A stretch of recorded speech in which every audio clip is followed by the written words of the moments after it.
This is the third day of Christmas, and today we also celebrate the feast of Saint John. Saint John the Apostle, Saint John the Evangelist, Saint John who calls himself the disciple whom Jesus loved. He was very close to Jesus. He was, siya dun sa tinatawag na inner circle. Tatlo sila, Peter, James, and John. Na inner circle ni Jesus, ang dami palagi silang kasama. Sa Mount of Transfiguration, they were there with him. But John enjoyed a special place in Jesus' heart, obviously. At gano'n na lang sila ka-close pag kumakain sila, like in the Last Supper, nakasandal siya dun sa dibdib ni Jesus. Nakasandal yung ulo niya. At so obviously, like people say, him doing that, his ear was to Jesus' breast, Jesus' chest. He heard the heartbeat of God Himself. Kaya nga, ang ganda ng mga reflection at saka mga sinusulat niya sa kanyang gospel at saka sa kanyang tatlong mga sulat. And many scholars say that he even is the author of the book of Revelation. John was just like you and me. Ordinaryong tao rin lang siya. Meron din siyang mga kulo, meron din siyang mga kalokohan. In fact, kung matatandaan ninyo, silang magkapatid, medyo may pagkatuso. Kapatid niya si James, James and John. Ang ginawa nila, sinubukan nilang maisahan yung 10 pang mga apostol. Lumapit sila kay Jesus sa ibang gospel. Kinakuntsaba pa nila yung nanay nila Di ba?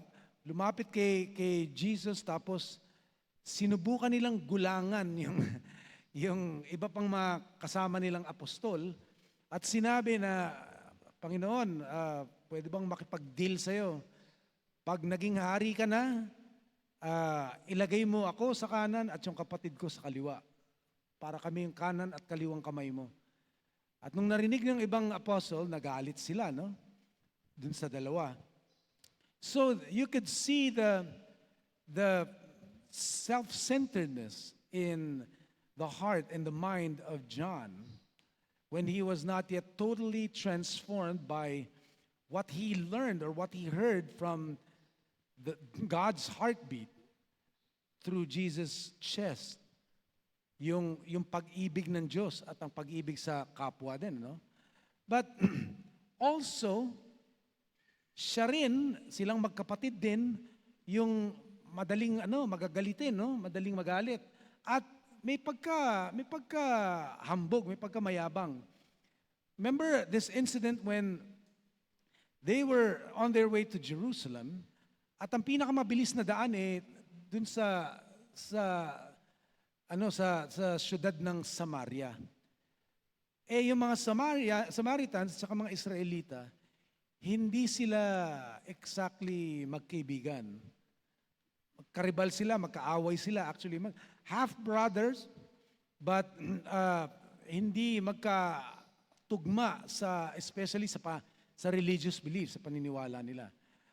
At nung nagpaalam, yung entourage, yung grupo ni Jesus, nagpaalam sa mga Samaritano, gusto nilang tumuloy sa isa sa mga matutuluyan sa Samaria. Ayaw ng mga Samaritan kasi sabi nila, hindi kayo welcome dito. Di ba? Persona non grata kayo dito dahil mga Israelita kayo. Kami mga Samaritano. At dahil doon, nagalit si John at si James. At sinabi nila kay Jesus, Panginoon, gusto mo bang katulad nung ginawa ni Elijah, magpatawag kami ng apoy mula sa langit para sunugin itong mga Samaritano na to kasi kaaway natin sila And Jesus had to tell them, to teach them what love is about. Sabi nga ganun, and what their kind of spirit they were of. Sabi niya, you don't know what their spirit you are of. The Son of Man, Jesus did not come to destroy men's lives, but to save them. Dahil gano'n nga na nga lang ang pag-ibig ng Diyos. At si John ang nagsulat nito. The famous John 3:16, which says, God so loved the world that He gave His only begotten Son, so that whoever believes in Him should not perish but have eternal life. Ang pag-ibig ng Diyos. Ganon din, masusumpungan natin sa mga kasulatan niyang, sa mga sulat niya. 1st, 2nd, and 3rd John, tad ng salitang love at mga aral tungkol sa pagmamahal sa Diyos at pagmamahal sa sarili. Pero kinailangan din niyang matuto, di ba? Siguro, hindi natin alam, no? Mainit ang ulo niya eh. Pati siguro dun sa, nung na-exile siya kung siya man yung na-exile dun sa island of Patmos, kung saan niya sinulat yung Book of Revelation, mukhang ganun din na, mainitin din yung ulo niya, pero binago siya ng Panginoon. Ano yung sinasabi dito sa kanyang testimony?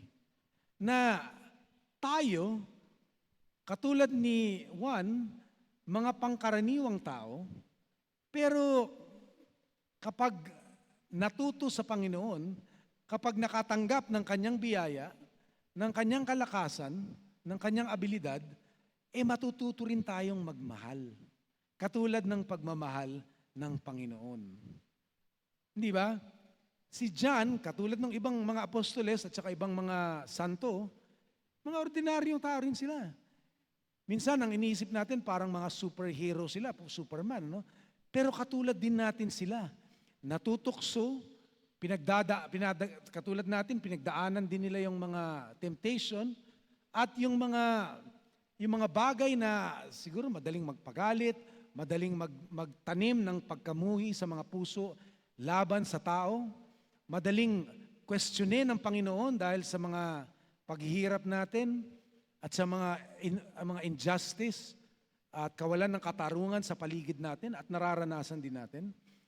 Pero katulad ni John, matututo rin tayo. Dahil sa kapangyarihan ng Diyos. Di ba? Ganon din si Maria. Nagtanong siya, paano mangyayari itong kalooban ng Diyos sa buhay ko? Di ba? Paano mangyayari? Anong sinabi ni Angel Gabriel sa kanya? Hindi not by might nor by power, not by your purity, not by your virtue, not by your ability, not by your works, but by the power of the Holy Spirit. He will overshadow you.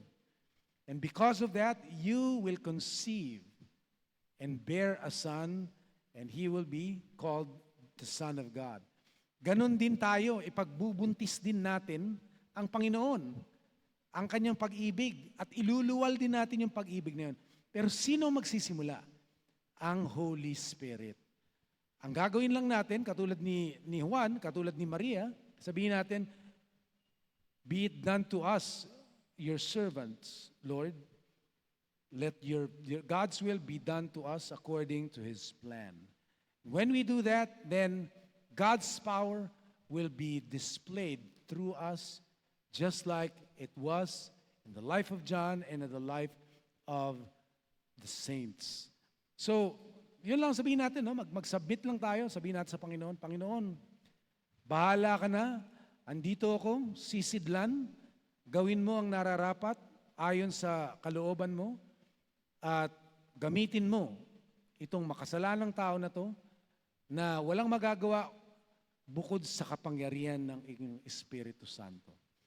When we do that, we will be following the way it is in the kingdom of our God.